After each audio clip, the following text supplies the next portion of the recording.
The Astral Anomaly event is coming out tomorrow, and we've got patch notes, and this is bigger than we thought. The patch notes are great, and Apex said they're going to be taking more risks with their new updates and changing the way they do them, which is certainly true. Literally, just watch. First of all, let's quickly look at the trailer. It starts with a preview of some of the skins, but the two main skins in this event are going to be for Alta and Horizon, and they're both going to have unique select animations, and both select animations are solid. This is the Horizon skin's unique select animation, where she takes off her helmet and reveals that she's this version of Horizon, I guess.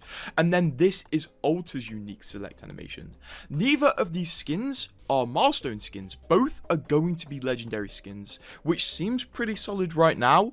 In total in this event, there are only going to be 15 items, so it isn't a collection event, it just seems to be a really small milestone event. And it doesn't seem like this milestone event is going to have any major items like a universal heirloom, or prestige skin, so I'm going to have to see how this one functions. The other skins in this event are admittedly some of the best skins we've ever got, like this Mad Maggie skin, very animated, very unique.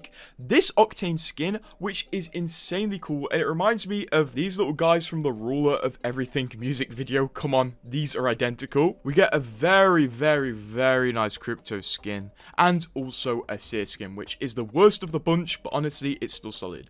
I like how these skins are very animated and very over the top. I think we needed some over the top skins. A lot of the ones lately have been a bit bland. And then, of course, we're going to have the reward shop with an event pack that you can buy in it, and also a second rotation of the reward shop with no event packs. I assume they're only doing one event pack because there are only 15 items in this milestone event, and these are the only skins you can buy straight up. You can't buy the Horizon and Alta skins straight up, so I'm not sure if you actually have to buy a certain amount of items to unlock these skins, or you just can't buy them directly. We'll have to see. Before we talk about the LTM content in this update, let's talk about the huge balance changes, because they are giant. And then after that, we have 2 dev interviews about the new automatic charge rifle. Yes, automatic charge rifle, just you wait. And also Respawn taking risks with new Apex updates. Onto the patch notes though. First, for balance updates, opening a care package now grants Evo to the entire team rather than just the person who opened it. The gold weapon rotation is charge rifle, prowler, nemesis, G7 and car SMG.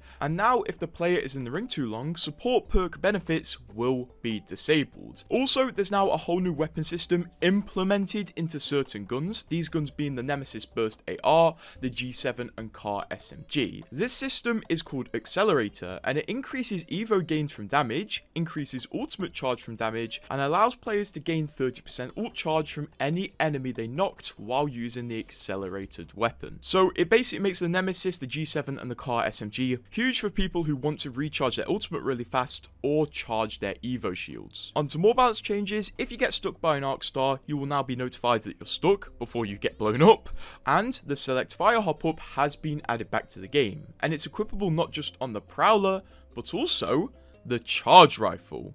How's that one gonna work? Well, I'm actually gonna tell you right now, because the charge rifle has received many changes. Now it's got increased ammo capacity, with the base ammo now being 6, white mag 7, blue mag 8, and purple mag 9. It now has increased projectile size at closer ranges, increased projectile speed, improved recoil, maximum damage range scaling is now at 200 meters rather than 300. Projectiles are less influenced by gravity, and now takes the select fire hop up, allowing players to use an automatic firing mode. While in this mode, damage is reduced by 25%, but the fire rate is increased. And also, recoil improvements are obviously put in place because the charge rifle is now automatic, I guess. We have no current gameplay of this, but the update is out tomorrow, and also I have an interview about the automatic charge rifle in a minute.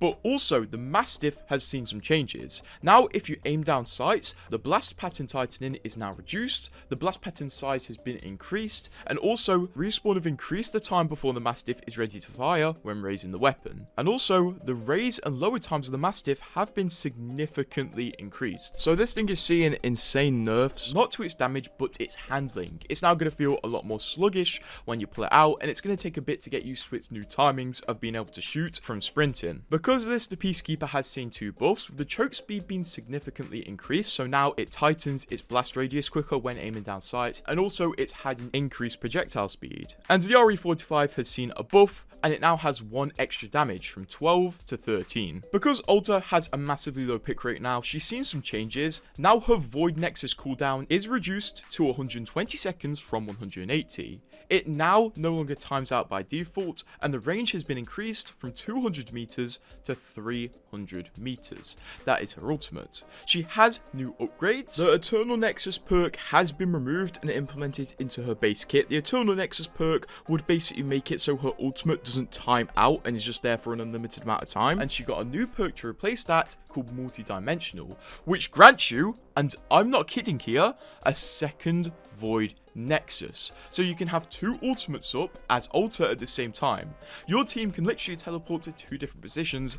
This might actually be huge. This is a great Ulta buff. You're not just buffing values, but you're buffing how her ultimate works. Respawn are doing great with the balancing lately. Horizon's gravity lift has seen some changes. The visual effects of the lift have been optimized a bit to decrease the visual load in the game, and also the audio of players in the lift is now buffed to be more noticeable.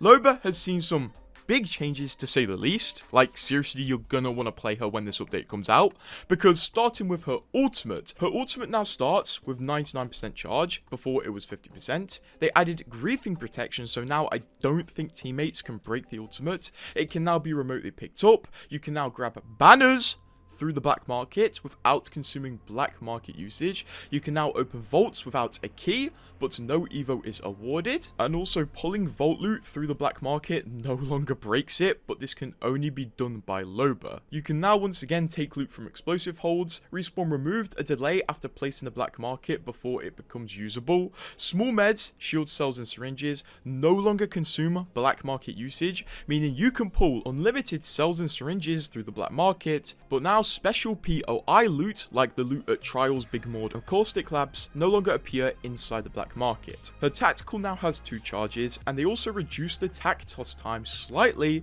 and recovery time significantly. As well as this, they made the bracelet more stealthy, reducing the sound effects and the visual effects of it when it gets thrown. It does not stop, because now Loba's passive is extended. Now Loba can aim down sights when unarmed to see extra details on the loot highlighted by her passive.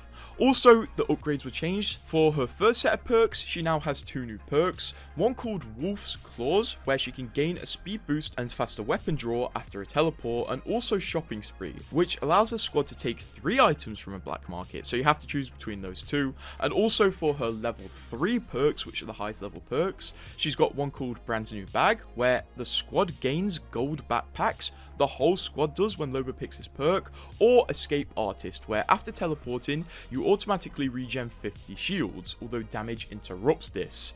Loba's rework is insane. She is a different legend now. Please play her when this update comes out. We are not done yet, because Mirage has seen almost what I would call a rebirth. Take a look at this. So Mirage's passive has now been changed. His passive originally let him go invisible while reviving, but now he can also cloak while using healing items. His cloak is removed by damage, ability use, or dropping the heal action, and his cloak has a 5-second cooldown that begins after exiting the cloaked state. Also, activating cloak only takes 1 second now instead of 1.5 seconds, and after a revive, Mirage now has increased speed while also staying cloaked for a little bit more. That is insane. He essentially now has an invisibility ability. It gets better when we move on to the upgrades though, because both of his blue perks have been replaced. His 2 new ones are Boozle Eye, where now bamboozles also scan enemies. Or you could also pick Resonance Man, where he gains access to all class consoles, bins, beacons, and package scans. This is insane and has so much potential. They basically just added invisibility, and I'm hopping back on Mirage as an ex-Mirage main. You think we're done with balance changes 9 minutes into the video? No, we're not, because Pathfinder got some. Now his grappling hook cooldown has been increased to 30 seconds. Before it was variable, but now it seems to just be a solid 30 seconds whatever happens. At least that's what this patch note gives off. Also, his Insider Knowledge passive has been changed. Respawn reduced the max cooldown earned from scanning care packages, and also reduced zipline charge gained by scanning care packages. And his zipline Zen upgrade was nerfed, with the damage reduction being reduced to 25% from 50%. Let's keep going, because with Vantage, when using her ultimate, Grrt, now you can reload using an alt accelerant, which uses a new animation which keeps the weapon active while using an alt accel.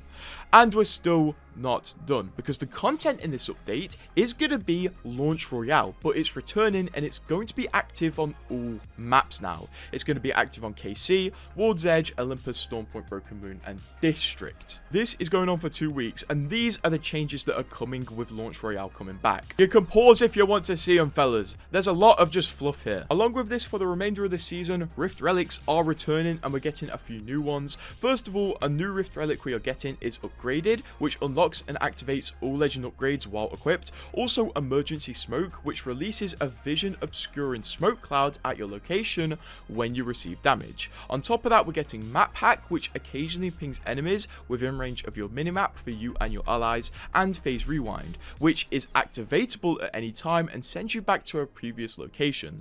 Those are going to be newly added boost kits. We are also getting some returning, like Hover, Void Reflex, Reactive Regen, Squad Heal, and Nessie's. Yes, it's coming back. Guess what? Guess what? Guess what? We're still not done, because we're getting new relic weapons, and one of them is going to be insane, because we're getting a relic pulse blade. Yes, the one from Titanfall 2. It's an enhanced version of the throwing knife that incorporates a small scan at the impact location and increased damage. On top of that, we're getting a Relic Sentinel, Relic Rampage, Relic Eva 8, Relic Devotion, and Relic Charge Rifle, which is the charge rifle from release. Returning, we have the Relic Alternator, Mastiff, L-Star, Spitfire, Wingman, Prowler, G7 3030, and EPG. And the pubs and ranked rotation of this second half of the season is going to be E-District, Olympus, and World's Edge. Respawn also aligns some values in ranked, and some quality of life changes, like adjustments to Evo points gained from consecutive revives. Dropped loot on the Rising Walls on World's Edge will now pop off the wall after it finishes raising rather than stick to it.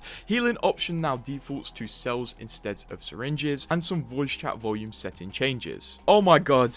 That is a lot of not just cosmetics. In fact, the cosmetics are smaller than they were in other updates here. On top of this, Respawn recently did an interview with Tom Bull of Esports GG about why they're taking more risks with Apex. Because come on, it's no big secret that Apex is seeing a bit of a drop in its players, so Respawn want to keep people coming back. Respawn, when asked by Tom Bull if the recent changes added to Apex, like the massive support overhauls and also the insanely huge balance changes from this update, are a new sign to a new approach of balancing in Apex, Respawn said, "I wouldn't say that it's a sign of that being a structure we want to follow. I think it's a sign that we're going to take more bold risks and changes with the game moving forward. We're going to go after more experimental things and try to shake up the game from its level of stillness. We've had a few seasons in the past where we've launched a new feature, or we put some meta changes in, and just because of the nature of the way that Apex is being played, or the current thing that is popular at the moment not being hit as hard or as heavy as it could have been, a lot of things kind of simmer. They take a long time before people kind of grow into them, and we wanted to experiment with injecting something that is a lot more in your face, something that you can't ignore, something that's more disruptive. We want to be more disruptive with Apex and the changes we're doing going forward so that people take note. It doesn't mean that those things are permanent, it doesn't mean that they won't change, it just means that you'll see something new and exciting in Apex and you'll get to try it out, and we'll take the lessons we've learned from that and make adjustments moving forward to leave in the things that are successful and prominent and pull back on the things that aren't in favor of the new changes in the future." After this, Respawn did say, "We're willing to take larger risks with the game to get more spark and find the next thing that's going to be exciting for Apex." So Respawn have seen the game and gone, we actually need to do some crazy stuff. And you know what? I'll give it to them. This is a mid-season update. It doesn't have to be big, but it's gonna be big. They're really trying. Could the huge balance changes and changes to Apex's meta frequently make the competitive scene worse? Probably, but if the game doesn't exist, a competitive scene doesn't exist. Let's get people back on board with this game. Also, something interesting from Tom Bull's other interview with Respawn developers, I'm going to leave both in the description because they're so interesting. Respawn did say the guns that they add the accelerated hop-ups to have been underperforming, which were the Nemesis, Car SMG, and also G7. So Respawn are really trying to get every weapon and legend into some sort of meta and make the game really fun and give you plenty of options to play with. I just think it's interesting the new way Respawn are taking of developing Apex, and maybe this systematic change EA mentioned is not just a buzzword. We'll have to see, but this update is going to be good. By the way, subscribe because this update comes out tomorrow. You're going to want to see it.